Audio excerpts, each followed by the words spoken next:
taong naninira, ano. Hindi ko alam kung bakit galit na galit sila sa akin. Hindi ko alam. Hala naku, Kalingap, Edu na puno na. Ayaw na sa mga bidabidang sponsors. Viancy, may nansusulsol. Maya-maya po, malalaman natin ang pahayag dito ni Kalingap, Edu. Bago po ang lahat, isang mapagpalang araw at gabi sa inyong lahat, saan mang sulok ng mundo. Special shoutout po kay Sir Salde Zamora. Ayan, sabi niya, "Hi po ma'am, kamusta na?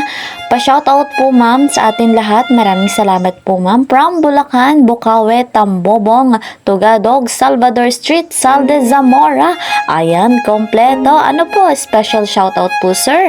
At eto po, si Ma'am Myla Rivas. Ayan, sabi niya, "I love Edsy forever from Olongapo City." Wow. At eto pa, si Justin Balina. Ayan, sabi niya, "Shout out sa lahat ng Edsy forever." At eto pa po, si Madam Belen Karanay. Ayan, solid supporters din po ito ng Edsy. At sabi niya, "Shout out sa mga Karanay family dyan sa Pangasinan, Zamboanga City, Hulusulo at Cotabato City." Ayan, special shoutout po sa inyong lahat. Syempre naman, mega love shoutout po sa lahat ng ka-member ko ng Karepa, Kalingap, Reactor Partner, mga OFW at silent viewers.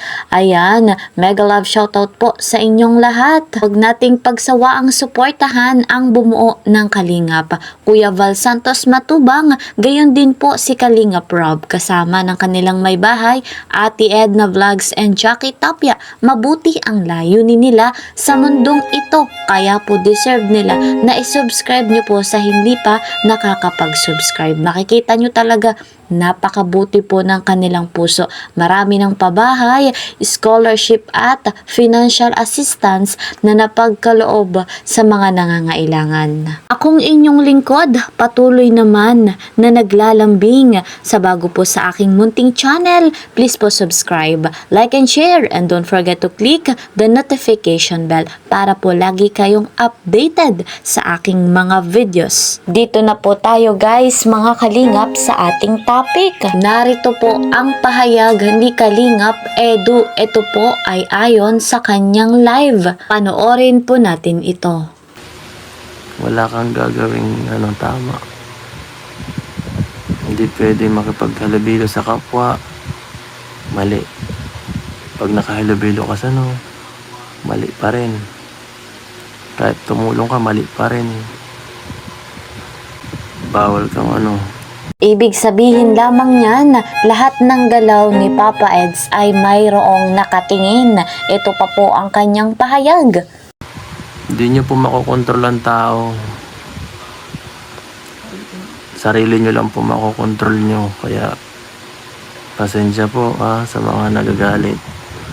Sa mga di nyo nagaganda na ang mga kilos natin. Pasensya na, pero wala po kayong magagawa kasi buhay ko naman po ito. Yes, tama si Papa Eds. Buhay niya yon at siya lamang ang nakakaalam kung ano po yung para sa ikabubuti niya, kung ano yung gagawin niya sa bawat araw-araw, kung ano man yung hakbang niya. Yes. Yung mga naninira, yan po ang may galit sa atin. Yung mga gusto tayong siraan kay Viancy, gusto kaming paghiwalayin. Yan ang hindi nila alam. Hindi nila yan. Batid nga po natin na lumalaganap nga ang mga naninira sa love team na Edsy at talagang ang lupit nila kung mambash. Hindi natin alam yung nila motibo sa kanilang ganyang di ba?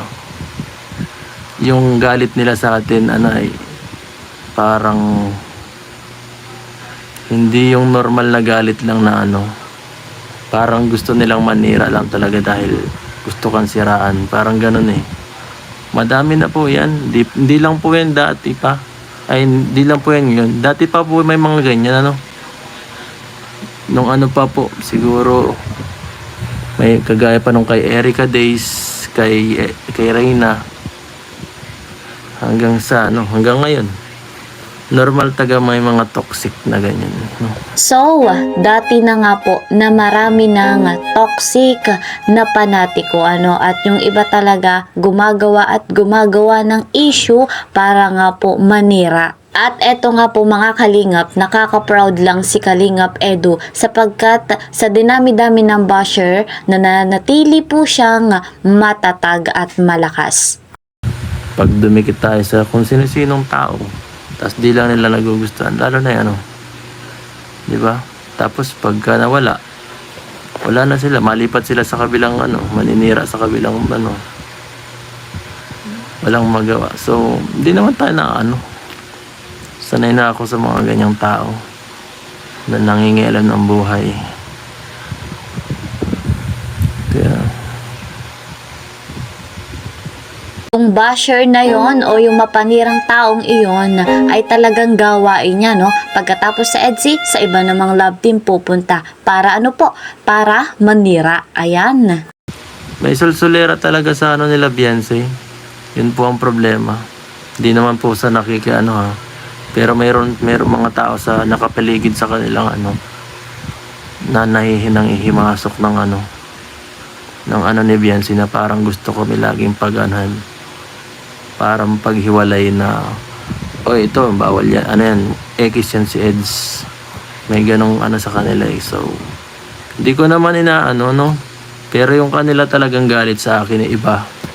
Grabe naman yung mga nansusulsul kay Viancy, talagang gumagawa ng paraan para siraan si Papa Eds. Gawa-gawa sila talaga at hanggang masira ang Edsy. Pero ito ang matitiyak ko, hindi nyo po masisira ang love team na Edsy.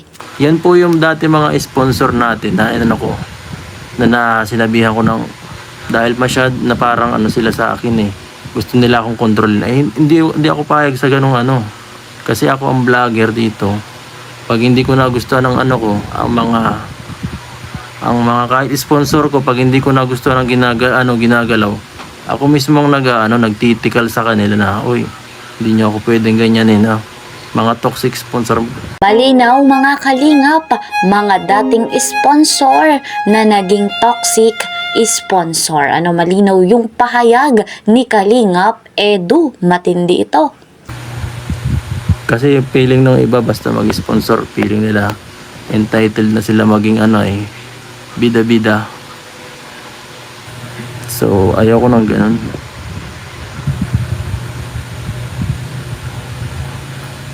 Di naman sa bihira lang tayo may mga na lang ako medyo na-off lang ako kasi puro ganun nababasa imbis na ang vlog lang natin tungkol sa kung ano-anong